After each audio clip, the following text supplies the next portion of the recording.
And when Blake said, he came upon a flock of sheep, and suddenly the earth sprang into beautiful, beautiful flowers.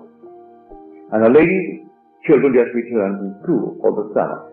And she said, Mr. Blake, where did you see these things? Because he said, and suddenly they all turned into beautiful sculptures.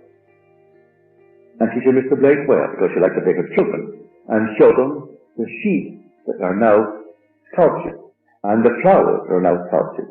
And he pointed to his car. That's where I saw them.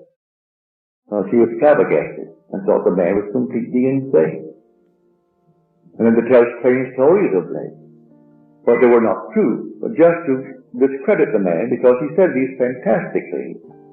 And so they tell one story that he's walking down the Chesapeake in London, or Cheapside rather. As he walked down Cheapside, someone said he simply took off his hat and bowed right down to the earth.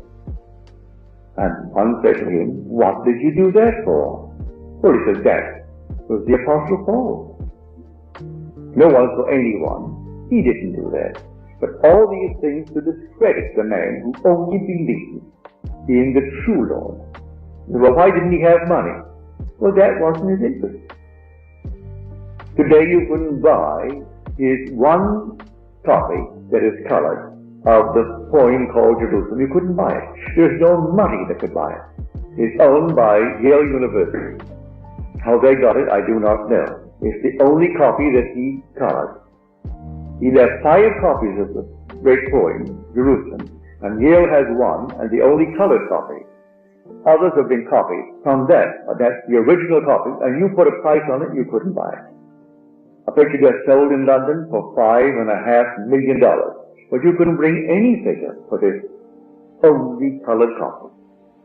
And yet the man had no money. He didn't want money. And I've been asked that question, and she's never been back to my meeting at the old Ebel Club. One night she said to me, but Blake had no money, and if he knew all of this, why didn't he have money? Is that your only value in this world?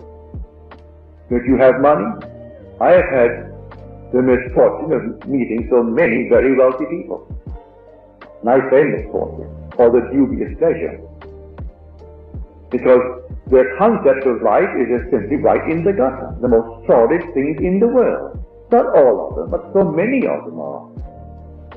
If they knew of Blake, if they had a good fortune to meet a Blake, they wouldn't understand his behavior. How would they understand one who would tell them that their inherited wealth or ill-begotten gain means nothing to him? But he's quite satisfied to sit down with a potato and call it a lovely meal, and be happy if he could put a little bit of bacon with it. And he didn't have to have all the things on the outside. Lived and worked in one room, the very room in which he sat. In that room he worked. In that room he died. And yet today, after 200 years, all those who were prominent in his day are gone. And they get bigger and bigger and bigger in the mind's eye as the giant in the use of the English tongue. And what a revelation of mind to the world. And yet he was completely unknown and buried in an unknown grave. No one knows it. The pauper's grave. But Blake, you know,